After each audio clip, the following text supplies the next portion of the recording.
So they just cut down a tree. 3 hours later, the foreman showed the boy how to set the medieval-looking spiked choker around the now manageably sized tree trunk. The boy's hand fit in one of the smaller furrows of the furry red bark. They hammered in the spikes with the side of an axe. The tree would fall many times on her way down the mountain, but the choker, its spikes, and torso-length chain links would make it easier to pick her up again and again. They strung her up, pulling her down the haulback lines that Whipple saw too. The cables led down the mountain. The trees were half dragged, half hoisted, bobbing along like clumsy ghosts, floating in ugly parabolas before touching down on the ground, scraping at the soil before bouncing back up again. Before setting to work on the next section, the crew crowded around a tin water tank with an open top, letting water spill down their faces until their beards and mustaches dripped with wet sawdust. The boy took off his gloves to pour water on his hands. The skin was mangled and bloody. The men on the logging crew smirked at each other, knowing from experience that pouring water on a first morning's blisters would only make the afternoons more hellish. They all went through it, so there was no reason to warn the skinny kid with the big eyes. Nope, not gonna use that. And the wispy mustache. Nice try, friend.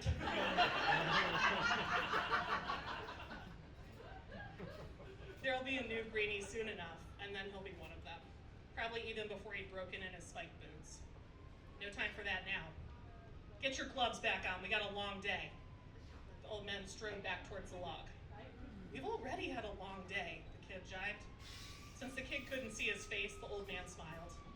The boy at least had enough sense to wipe his hands on the inside of his shirt until they were completely dry before putting his gloves back on, flustered, stumbling after the foreman. Still getting used to boots with inch-long spikes on the bottom. Nearly back at the log, the old man softened a bit and decided to throw the kid a bone. Gets harder, you know. What's that, sir? Christ, this fucking kid. I said what I said. No, he's just a dumb kid. He doesn't know nothing. The skin on your hands, it gets harder and it don't bleed as much over time. The boy smiled. Oh, thanks, The boy disappeared. The old man looked around, but his vision was all red for 4 good blinks until he could take in the scene before him. The boy's body lay crushed by a branch the size of a couch. His blood had splashed onto the beard and clothes of the foreman, who just stood there, shell-shocked. All around him, more gunshots cracking, more branches plummeted from the trees. The old man looked around for cover, trying to find somewhere safe. Another man, one of the younger buckers, pushed him to the ground and immediately got impaled through his back. The bucker fell to the ground, slightly elevated by the leg-sized branch in his chest. More men fell around them. The old man stayed on the ground and thought about his daughter and her chicks, the tears streaming down her face after he accidentally crushed one with his caulk boot. I'm sorry, Alice. Sounds came from above him, a horse barking like the coughing yelp of a deer. He lifted his head to locate the sound and saw another branch falling at him. He scuttled across the ground towards his vault stump, kicking up pine needles. In his periphery, a figure descended a trunk. Just when he looked to follow the movement, there was nothing, just a redwood. It was at the stump that the old man realized everyone else was dead. The branches kept falling like gunfire, then suddenly stopped. The old man's ringing ears drowned out the eerie silence of the redwood forest until more sounds emerged. From the quiet came another deer cough, answered by another, deeper bark, near another tree. Jesus Christ. From behind the stump, the man could barely make out a figure moving through the trees, then another. Their skin was hairless, moist, and covered in rusty leopard spots that camouflaged them perfectly into the tree trunks. Their bodies were too alien to be human. Eyes too black, arms too big, legs bending at the wrong angles. Monsters. They climbed the trees even more gracefully than Whipple. Paralyzed by fear, the old man ducked back behind the stump until the cough barks faded into the distance. He closed his eyes so tightly his head hurt and he felt he might go blind. But blindness was better than seeing those hairless coughing things again. Behind him, a twig snapped. They were back. Instead of adrenaline, the man's veins flooded with the absolute certainty that he would die in the forest on this day. I'm sorry, Alice. I'm sorry, God. In his final moments, he realized his daughter would be the one to tell the future generations what he was like. He hoped she would be kind, that she knew how much he loved her and wanted her to have a good life. Another twig snapped closer this time, maybe 6 feet away. The old man, resolute in his fate, didn't even bother to turn around. Boss. Whipple, what the fuck? Whipple rarely approached the old man, who hugged his legs, happy to see him for the first time ever. We gotta get you out of here, Whipple whispered to the foreman, pulling him up. Huddled together, Whipple and the old man stepped gently through the gully towards the road where the foreman's truck was hopefully uncrushed and serviceable. They passed monstrous burled stumps whose woody protrusions reminded the old man of the cancer that had killed his father, warping his skull until he couldn't breathe.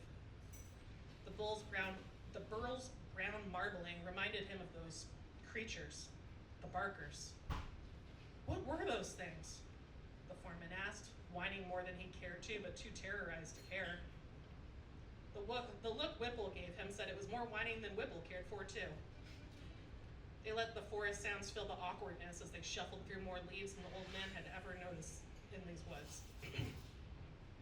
At an escarpment overgrown with tree roots, the younger man roughly pushed the elder through the roots into a makeshift cave. The old man tried to escape the root cave, hoping his truck was nearby, but Whipple grabbed him when a scream echoed off the stone walls of the gully. Stay in here, Whipple warned. Do not leave. Where are you going? For whoever that was. Whipple flashed an apologetic smile before darting back into the trees, immediately disappearing into the heavy brush. Beneath the roots, the old man started to wilt. Wooziness overcame him as all the strength he had left oozed from his body like maple sap from a still. He leaned against the cave's back wall, cushioned by the soft soil, finally able to rest. The boy, the Toms, Jonesy, every man he had talked to today was now dead. While cradling his head, he noticed that his hands had taken on a pale mottled look in the cave light. What is happening out there, he wondered. He strained to listen, to pick up a noise, any noise, in the silence. He didn't know if he heard or imagined the hacking deer cough off in the woods, jarring like a kick to the face. Either way, he was terrified. He pressed harder against the back wall, praying he could stay hidden by the roots. Allison, Mick, everybody! Madison, Shepard, everybody. Hi. Okay. Oh man, I'm so excited. First of all, that was so spooky. Thank you. I'm scared, girl. Ooh, terrifying. Okay. Allison. Okay, girl, tell us about Humboldt. Like all about Humboldt Cut. What is a Humboldt Cut, and is it a dank strand of Northern California weed? What is it? Not yet. We'll see. Yeah! That's the goal. That's the only reason I wrote this book, is so someone would name weed after it. The Humboldt Cut, it's a way that they cut down the super large trees up in Humboldt County, those giant redwoods. Round of applause if you've been up there. Round of applause if you don't want to go after I just read that. No, it's, the trees are too large in Humboldt, and they're scary, and only, like, as many trees as there are, it's still only 4% of the pre-colonization levels. Like, if something happened to you that only left 4% of you left, you would never, ever get over it. And I think that I wrote this book so that the trees would get our asses back and make sure that people are too scared, or at least respect the place enough when they visit, to go again. Amazing.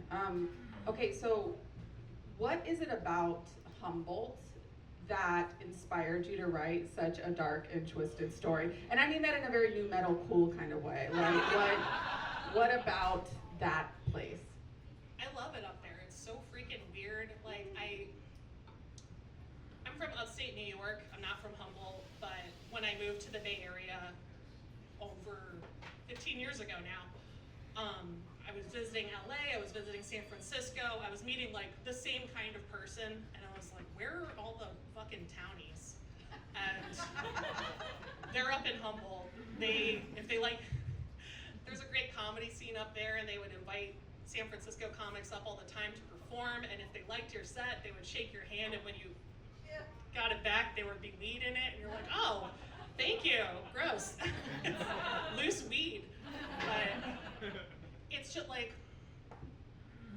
I call them like the Monster energy drink militia. They're just like big boned and feral townies that I was looking for when I came to California, and they're all up there. They're all ex-loggers. It's a really weird and wonderful place, and I hope that you guys visit. Amazing.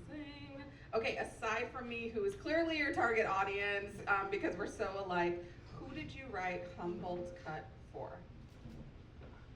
I wrote it for angry girls, and Me. yeah. I wrote it for you, I wrote it for me, I wrote it for a version of myself that doesn't really exist anymore.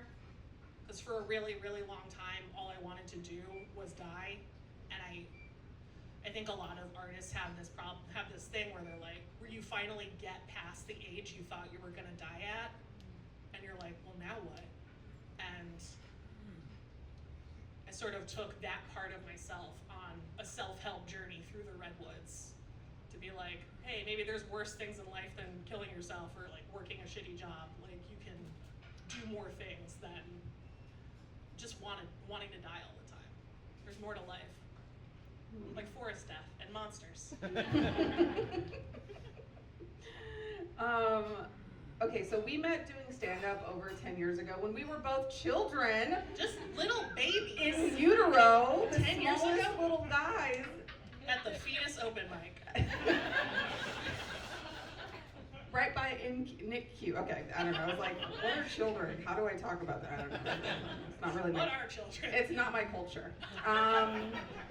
Okay, so one of the things I love about this book, and I'll try to not glaze you too much, but I think that in this book your comedic voice really shines super brightly, and I found myself alternating between laughing out loud and hiding under the covers. How important was it for you that Humboldt Cut sort of like straddled that line?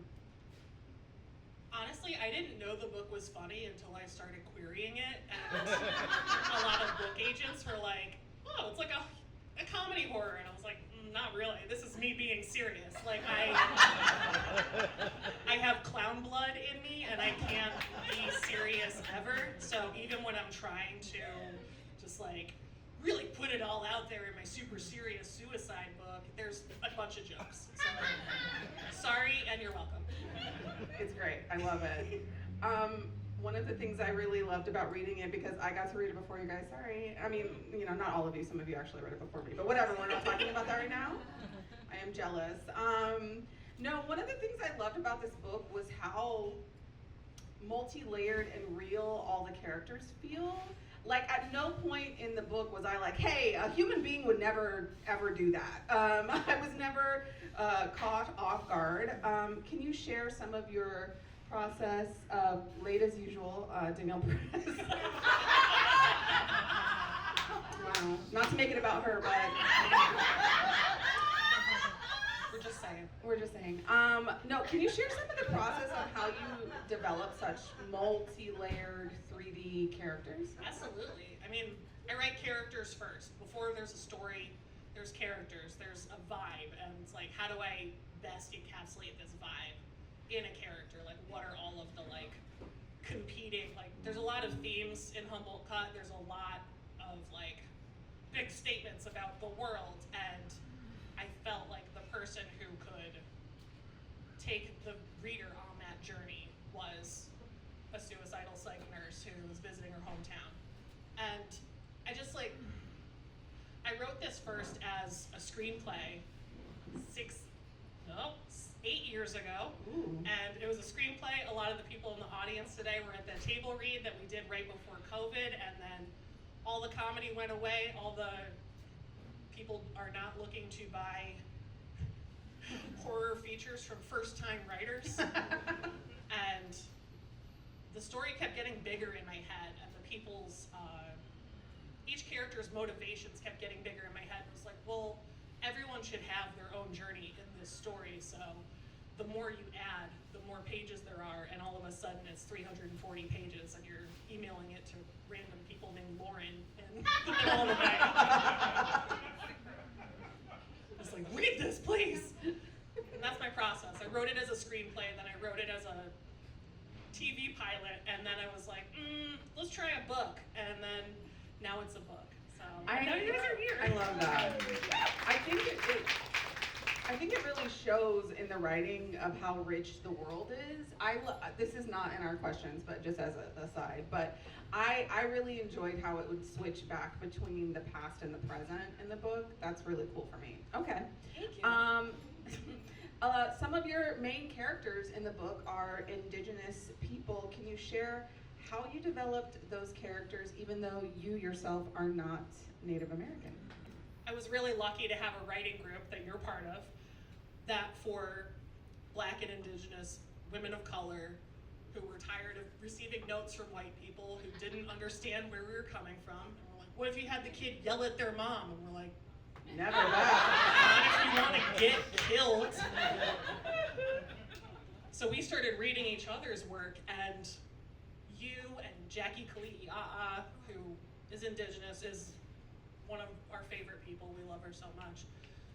She gave me a lot of notes on this book, and even before reading it, she was like, well, as long as you don't do this, this, and this. And I was like, oh shit, okay. Because no one's more aware of the tropes than someone who's been done dirty by the tropes. And hearing people complain and hearing people like speak to their experience about what pisses them off when they're reading a book made me really not want to do that. And as much as I was trying to like do right by the people of Humboldt County by not shitting on their hometown and treating it with the love that I would treat for my own hometown, I wanted to do that for the experience of all the characters in the book. I love that. You have such a good heart. Okay. I don't want people to be mad at me. No, that's fair. Good heart award. Yeah, no, actually, same. Okay, so we did sort of touch on this a bit about like your own experience with suicidal ideation, and also me. Me too, girl. I found myself reading it as a mentally ill person, and I was like, oh, is that not normal to think about wanting to die that much? Okay. Turns out. Yeah, turns out. So it's a big theme throughout the book. Can you, and I think that like the main character, Jasmine Bay, sort of struggles against that, and also is getting a lot of feedback from other people about her behavior. What motivated you to include that as like a part of the book? Honestly, it was shame, because like I didn't like you. I didn't know that you're not supposed to do a lot of those things. And I think that reading books and seeing people be villainized and seeing people be like, oh, this character pissed me off so much. Like I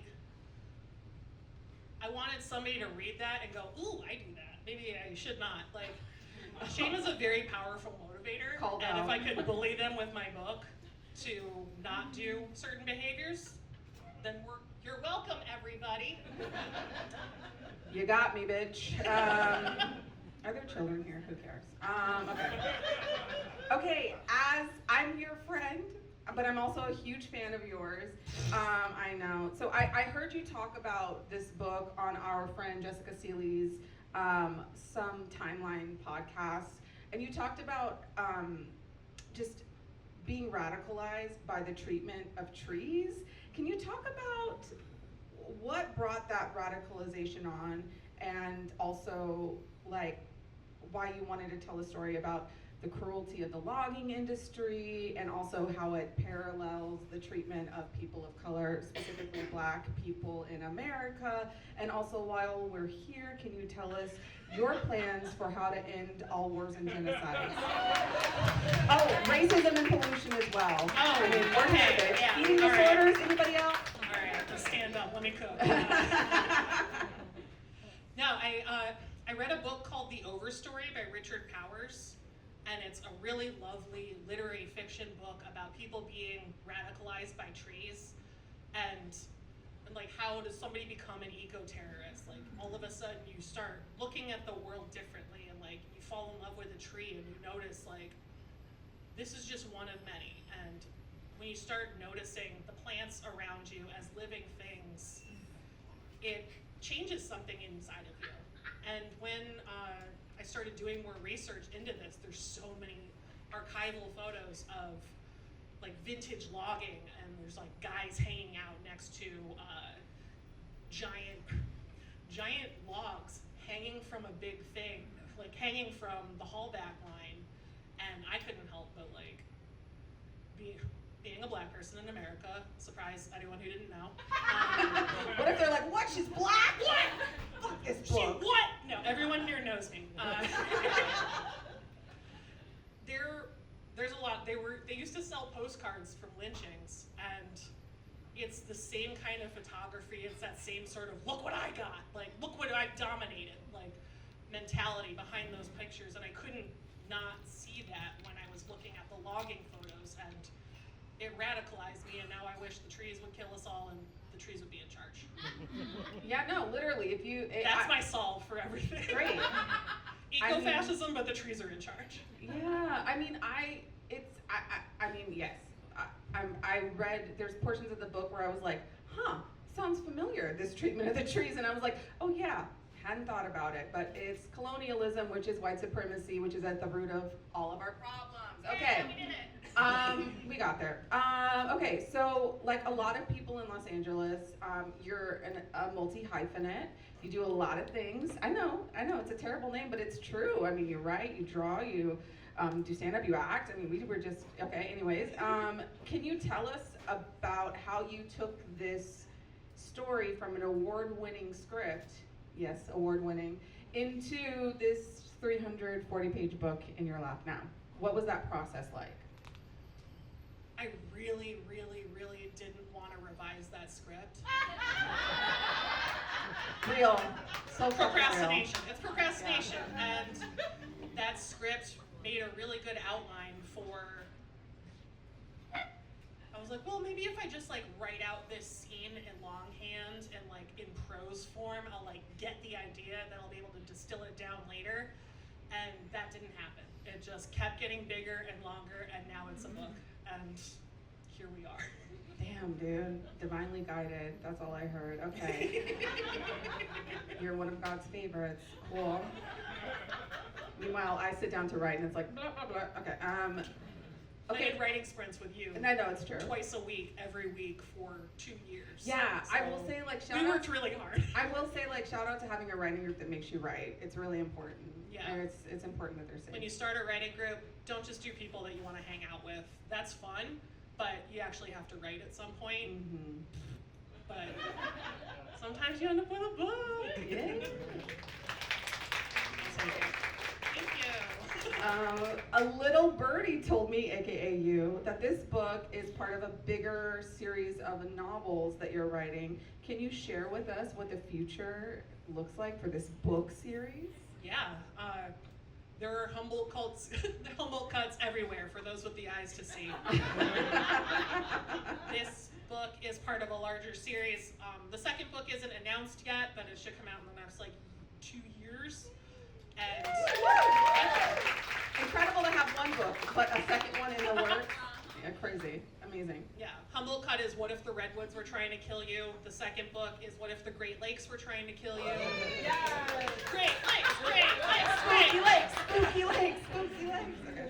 For the Great Lakes Townies Act. Just everybody's saying the wreck of the Edmund Fitzgerald. So, I love research. I've been deep in the research, and that's what I've been doing, is learning about how boats work. And I learned how logging works. I didn't know anything about logging before writing this book. Now I know a lot about logging, enough to trick whoever's reading this into thinking I know a lot about logging.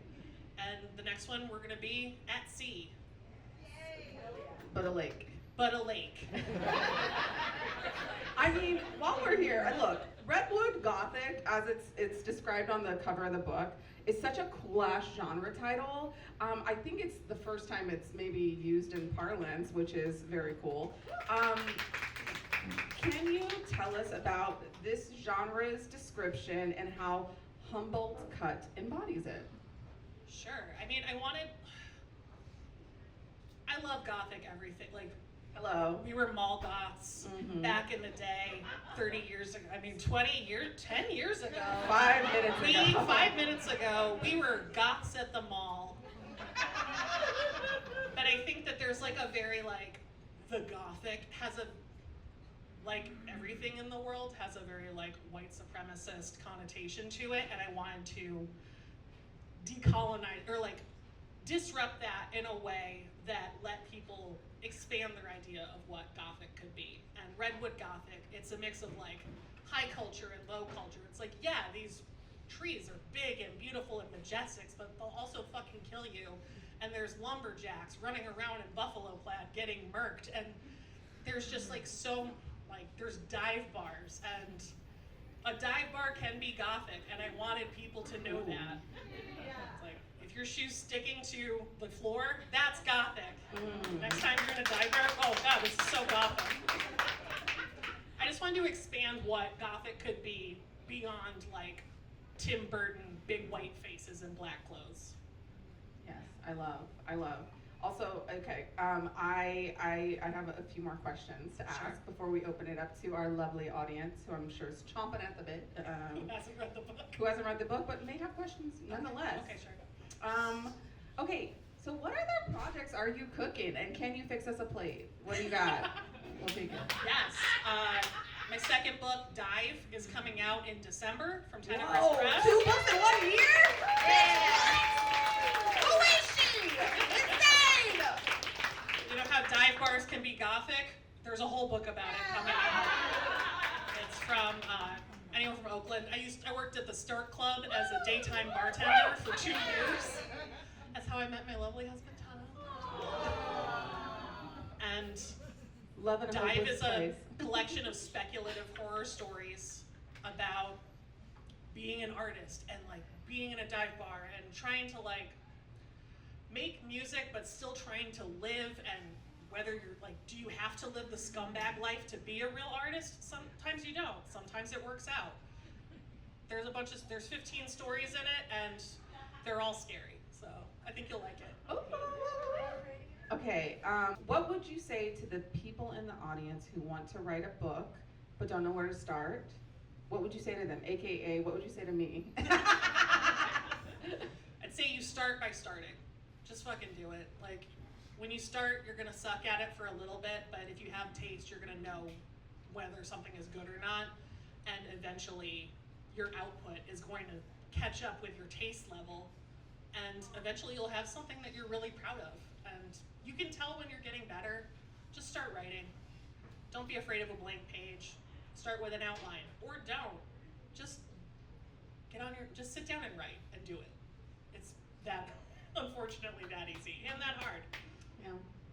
Okay, this is my last question. I think I know the answer to this, but who are your biggest artistic influences currently? Sure. I'd say number 1, Octavia Butler. Number 2, Ted Kaczynski, the Unabomber.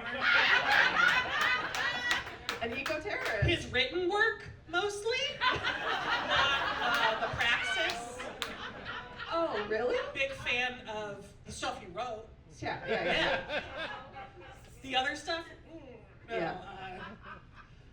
Yeah, Octavia Butler. Amy Tan was a huge, and she's the one that made me want to be a writer. I was reading the Joy Luck Club in middle school and was just like, this is like, the ability to make someone feel like real emotions with words, like that's so magical, and I love it. And then finally, Tui Sutherland, who wrote the Wings of Fire books. We were working on an animated adaptation of those books for children. The show didn't get made, but we had a monthly meeting with Tui, the author, and seeing the look in her eyes as we showed her, like, here's the new character designs, here's the new story storyboard and just seeing like the power of like, I built this world and now it's real. I was like, that was the thing that was like, I gotta write a book. We're gonna do it. So thank you to Tui and Octavia and Ted. I love it. Allison, Mick, everybody.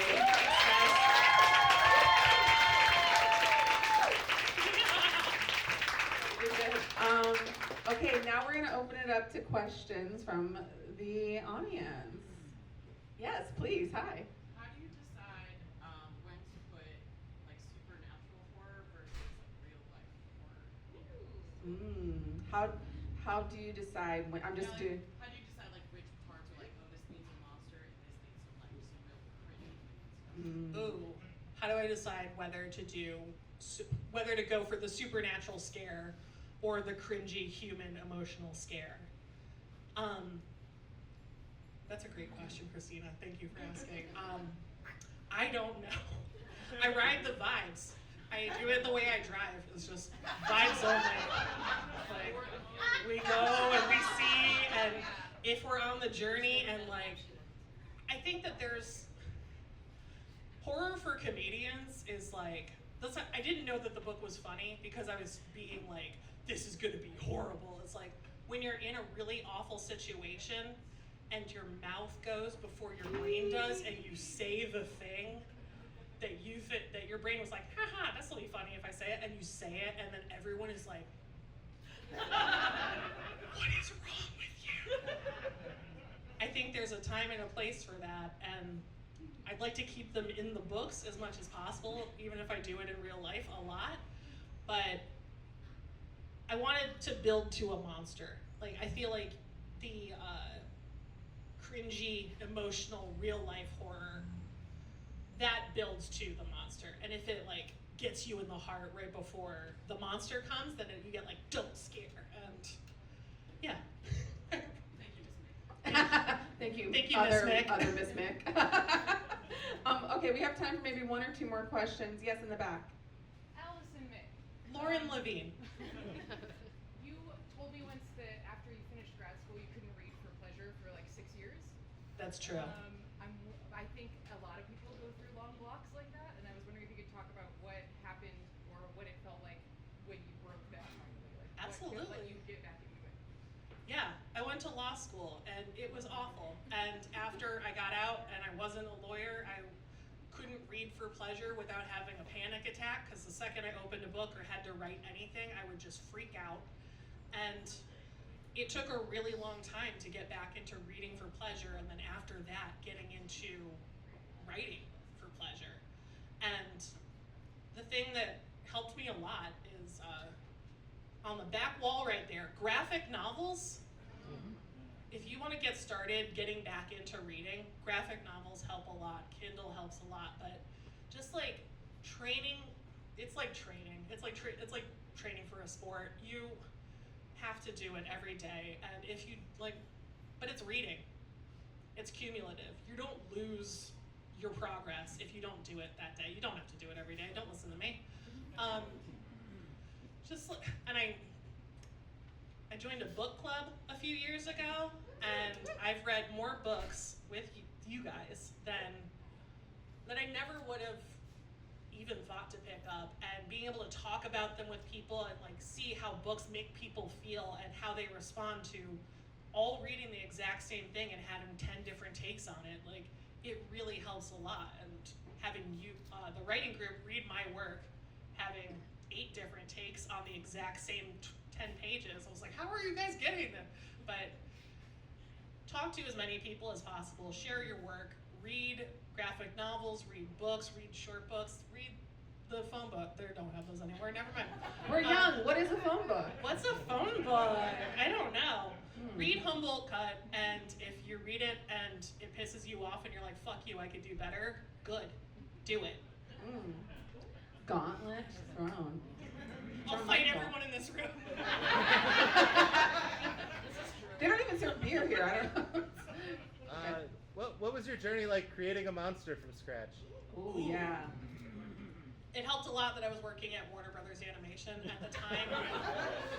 Allison Smith and some other really talented artists, and they weren't paying me enough, but I was really, really inspired by how talented people are, and just like seeing the way they built the dragons for the show that we were working on was like, oh, people don't just draw a dragon. They think about like where its ribs go, how its musculature works, how it's gonna move, especially in animation, which is all about making these things move.